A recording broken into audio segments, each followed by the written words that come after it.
Apakah benar minuman panas itu bisa menyebabkan kanker? Yes, betul banget. Oke, ini buang ya. Boleh dibuang nggak? Bisa dielaborasi nggak? Ini tiap hari saya minum panas ini, Dok. Gimana nih, Dok? Panas dalam artian tuh kalau kita ini lagi panas nih, suhunya di atas 40 derajat gitu ya, sampai 50-60 derajat, itu kita langsung minum. Oke. Ya, panas-panas kan kopi panas atau sup panas gitu. Itu akan ngerusak sel di area tenggorokan. Tunggu, ini 40 derajat nih gimana nih? Tiap hari gue bawa termometer apa gimana? 40 derajat tuh kayak apa? Kayak 100 itu mendidih. Suhu badan kita itu kan ya sekitar 38-an derajat lah ya. Nah, di atas itu tuh kalau penelitian sih memang dia range-nya agak besar tuh. Di atas 50, 60 gitu ya. Nah, itu hati-hati tuh. Pokoknya kalau kita minum seruput sop yang panas-panas atau minuman-minuman teh yang panas, kopi yang panas gitu, itu akan memicu kerusakan sel di daerah tenggorokan. Oke, di sini. Iya, dan itu akan kalau misalnya kita lakukan itu secara berulang-ulang, sel yang rusak itu lama-lama dia akan jadi, kan kalau sel rusak itu kan dia akan meregenerasi jadi jaringan baru. Dan itu akan memicu terbentuknya sel kanker itu tadi. Makanya dibilang kalau minuman panas itu beresiko untuk kanker nasofaring. Oke. Hati-hati di situ. Berarti itu kalau dia bisa sampai merusak jaringan kan? Betul. Cuman kan kita kan nggak tahu kan jaringan kita rusak apa enggak nih kalau kita habis minum kopi panas gitu ya. Makanya kalau bisa dibikin adem dulu deh. Anget-anget kuku gitu tuh. 9 dari 10 orang nggak tahu kalau HP-nya lagi disadap. Lo, tim Android atau iOS nih. Gua bakal kasih tahu cara ngeceknya dan gimana buat ngatasinya. Pertama, buka aplikasi telepon dan ketik bintang pagar 21 pagar lalu panggil. Dengan cara ini kita bisa cek apakah panggilan, SMS, dan data kita dihack atau tidak. Tahu caranya, kita cuma mastiin bahwa semua opsi di sini dalam keadaan mati atau disable. Sebelum gua lanjut videonya, jangan lupa share video ini ke grup WA keluarga Anda biar nggak ada yang kebobolan. Kedua, ketik bintang pagar 62 pagar dan tekan tombol panggil. Ini akan menunjukkan nomor HP yang ngehack HP kita. Kalau ada nomor asing, kita harus berhati-hati karena nomor itu tidak harusnya ada. Kalau nggak ada, berarti HP kita aman. Jika ada nomor HP yang muncul, coba hubungi nomor itu. Kalau dimatikan panggilannya atau diputusin panggilannya, itu yang seharusnya terjadi. Dan kemungkinan yang lain, jika nomor itu mengangkat panggilan kita, berarti kita harus cepat mengambil tindakan. Dengan cara, sebelum saya kasih cara mengatasinya, di-like dulu dong videonya. Panggil nomor ini, pagar 002 pagar. Di sini akan ada proses untuk menghapus semua hacker yang ada di telepon kita. Segera dicek dan jangan lupa share buat teman-teman kalian apakah mereka disadap atau enggak. Silakan komen di kolom komentar gimana hasil dari kalian ngecek.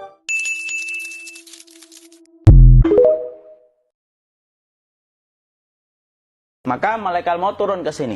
Makanya ketika sakaratul maut sudah datang, maka yang baca Quran hentikan. Kenapa? Oh, memang gitu ya. Jangan semakin kenceng. Ayo Pak, insya Allah Pak, gitu. Al-Baqarah Pak, Al-Baqarah Pak. Al-Kahfi, Al-Kahfi. Enggak lah. Yang baca Quran berhenti dulu. Kemudian digantikan dengan kita mentalkin. Antum agak ke sana dikit. Masya Allah ya. Orang yang meninggalnya kooperatif ini.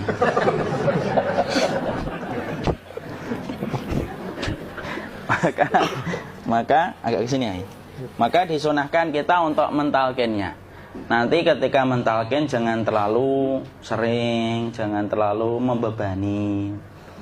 Jangan terlalu sering itu la ilaha illallah, la ilaha illallah. Tidak gitulah.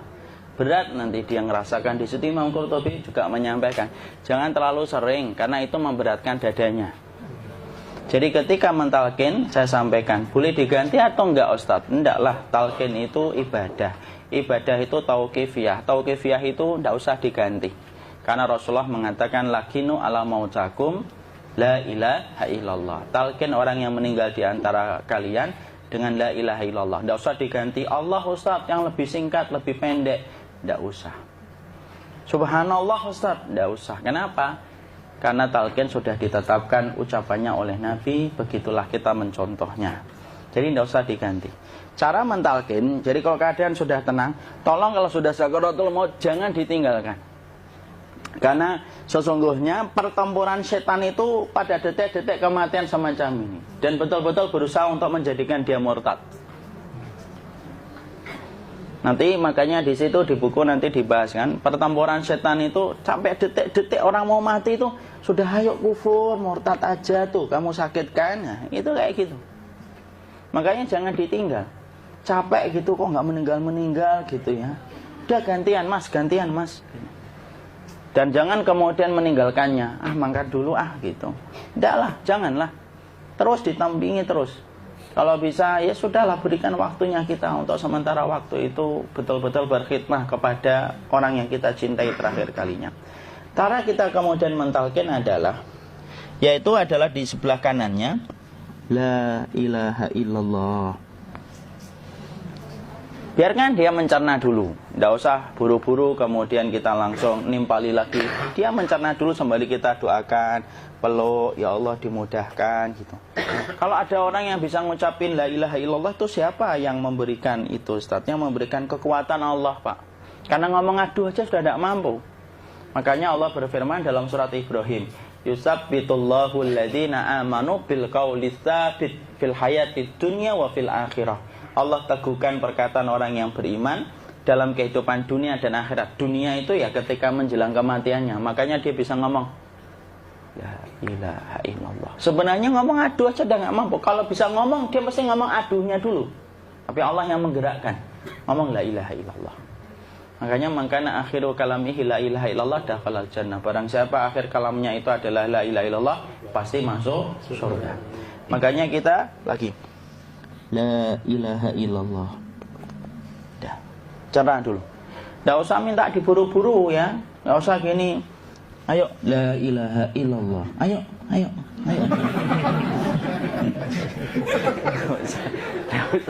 Tidak usah gitu. Ya, biarkan dia pelan-pelan gitu. Ayo tapak, ya Allah capek saya Pak. Enggak usah gitu. Dia ucapkan la ilaha illallah. Kemudian dia mencerna. Lalu kalau dia sudah mengatakan, untuk mengatakan la ilaha illallah. Ya, kalau sudah mengatakan la ilaha illallah, berarti sudah. Tidak usah ditalkin lagi, tidak usah. Belum meninggal juga Ustaz? Tidak apa-apa, biarin aja. Dia di situ aja. Kecuali dia ngomong lagi dan gak usah diajak ngomong alhamdulillah ya Pak, ya Allah gitu. Terus dia jawab alhamdulillah. Itu berarti ucapan terakhirnya alhamdulillah. Atau ketika habis ditalkan la ilaha illallah, dia ngelihat air. Nah, itu berarti ucapan terakhirnya air. Talkin lagi. Nggak usah marah. Aduh Pak minta air. Mau minta air nanti aja dikubur gitu loh. Jangan gitu. Biarin aja. Jangan kemudian setelah la ilaha illallah, La ilaha illallah. terus ayo tutup, awas ya ngomong lagi ya. Nggak usah gitu juga. Maka kemudian setelah la ilaha illallah sudah, nggak usah diajak ngomong gitu. Terus kemudian nggak usah ada anaknya perempuan, ya Allah Pak sudah bisa ngomong la ilaha illallah, usah gitu. Cukup dalam hati alhamdulillah gitu. Diam, kita dengerin gitu. Disitulah nanti biasanya detik-detik dia terakhir. Dia nanti ngeliat di sini Pak, prosesnya itu nanti kaki langsung sebagian jempol dingin dia. Kaki, telapak kakinya langsung kalau kita geningkan dingin kayak kaki yang kena AC langsung. Kemudian dia langsung ningkup gini. Dikit dia, mulai kaku dia. Atau kalau enggak, gini dia. Langsung kayak jatuh. Kayak kepala nanti yang paling terakhir, kepala itu pasti ada gerakannya Pak. Ini meninggal itu. Pasti gitu. Pasti gitu. Karena apa? Sudah tidak ada beban ruh yang menahannya. Ya, cabut ya, set pelan, maka kemudian malaikat itu. Tapi tetap sakit lah. Walaupun dikatakan ringan, tetap sakit. Maka kemudian sakit gitu, ngelewatin sini, jantung kemudian sudah tidak berfungsi, kemudian ginjal Pak, ngelewatin ginjal tidak berfungsi. Bapak bayangkan kan, kalau yang pernah sakit batu ginjal Pak, sepakat nggak kalau kita batu ginjal itu sakitnya luar biasa Pak? Itu baru titik batu kecil di ginjal. Kita bisa bayangkan tiba-tiba ginjal tidak berfungsi, sakitnya kayak apa Pak? Tiba-tiba ginjal nggak berfungsi, pankreas naik, kemudian tek jantung. Jantung ini dia masih hidup dia, di sininya masih hidup walaupun jantungnya sudah berhenti. Naik, kemudian mata dia ngelewatin mata. Organ tubuh yang paling setia sama ruh itu mata. Maka kemudian mata dia ngelihat dia, set. Melihat set keluarnya, set naik dia. Ya, dilihat ini sama dia. Makanya Rasulullah mengatakan innar ruha idza qubida tabi'ahul basar. Ruh itu kalau dicabut, mata itu ngikutin kemana perjalanan ruh itu. Makanya ada yang meninggalnya gini. Ya, itu bukan tanda su'ul khatimah. Itu tanda fitrahnya mata ngikutin ruh. Atau kemudian bukanya sedikit. Ada yang kayak senyum, Pak. Ada yang kesini yang keringetan, nah itu tanda husnul khotimah. Ada yang senyum. Jadi sakitnya setelah selesai itu plong gitu loh. Makanya kemudian ada yang tersenyum. Maka itu tanda. Kalau kita ngelihat orang yang membuka mata kayak gini, tidak usah takut. Cepat-cepat kemudian kita nanti tutup. Biasanya kalau terlalu lama, itulah yang menjadikan ini tidak bisa ditutup. Makanya harus pakai kapas akhirnya. Karena apa? Karena pas meninggal nggak langsung ditutup. Biasanya karena perawat takut, dokternya juga nggak tahu itu, dibiarin itu. Makanya ada beberapa mata yang ditutup pakai tensoplas kan. Sebenarnya kalau langsung bisa nutup dia, fitrahnya nutup mata itu. Jadi kemudian kita baca Allahumma firlahu warhamhu wa'afihi wa'fuanhu atau Bismillah wassalatu wassalamu ala rasulillah, tutup. Bismillah. Tidak usah takut. Kecuali buka lagi ya, ini baru kita kabur bareng. Kalau buka lagi Pak, Insya Allah Pak, ya Allah ya kita kabur bareng-bareng Pak. Diusap Pak, diusap gini. Ini enggak disenggol gini enggak. Diginikan, sudah meninggal dunia. Tangan boleh begini, boleh diluruskan, tidak ada ketentuannya. Boleh gini, boleh kemudian lurus. Tidak usah disalahin kalau ada yang lurus. Lu itu tangannya gimana sih? Posisikan kayak sholat. Nah, ada perintah kayak gitu.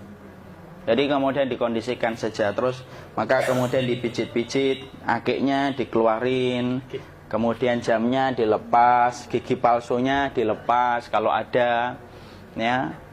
Kemudian apa setelah itu? Coba buku.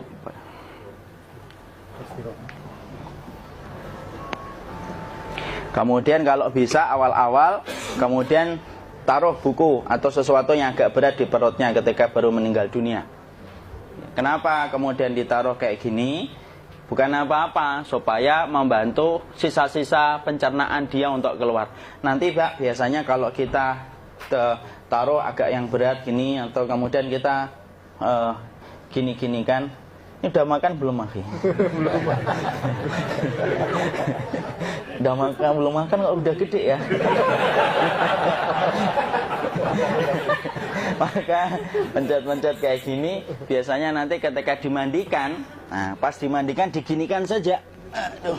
Nah ini dia sudah keluar di belakang dia gini. Terus nanti keluar dia. Nah ini keluar langsung di belakangnya. Dan memperlakukan orang kalau sudah meninggal dunia itu yang lembut gitu.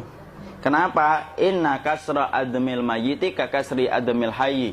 Mematahkan tulangnya ketika orang sudah meninggal dunia itu lebih dia rasakan sakit ketika mati daripada ketika masih hidup. Tuh Islam itu sampai sama orang mukmin itu kalau sudah meninggal aja sampai selembut itu. Kok hidup kasar itu kebangetan dia jadi orang itu. Mau sampai orang mati itu kemudian disuruh yang lembut. Kalau ada aib disuruh nutup, tidak boleh diceritain. Misalkan di belakangnya beliau ini ada tompel, gagah-gagah tompelnya gede gitu. Tidak boleh cerita, Masya Allah loh. Sampai segitunya sunnah itu ngajarin kita untuk nutup aib. Kalau ada orang belajar sunnah sukanya buka aib, nyari-nyari kesalahan orang. Sunnah yang mana dia pelajari itu saya bingung. Makanya kemudian gini, setelah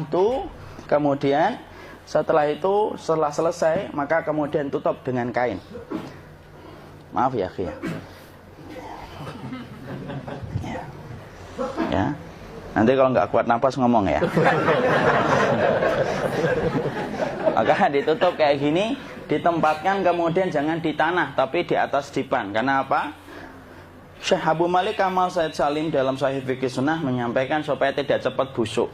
Dia taruh di atas. Kemudian ditutup pakai kain apa saja. Ya, sembari nanti kita mempersiapkan tempat mandinya, tempat kafannya dan yang lain sebagainya. Maka kemudian kalau ada yang datang boleh dibuka. Kemudian kita mencium ininya apa? Kemudian keningnya. Kemudian kita berdoa, nutup lagi kayak Rasulullah ditutup, kemudian yang datang terakhir itu salah satunya Abu Bakar. Dibuka, kemudian beliau, ya Allah, ya Rasulullah, engkau adalah orang yang percaya hidup dan matimu. Dan tidak mungkin Allah itu mematikan engkau 2 kali ya Rasulullah. Maka kemudian ditutup kembali, saat itu para sahabat dalam keadaan mendung semuanya. Maka disitulah kita lakukan kayak gini. Ditutup gini Ustaz ya. Kasihan tidak bisa nafas, insya Allah tidak butuh nafas lagi. Jadi kemudian kita semacam ini kita persiapkan apa yang bisa kita lakukan.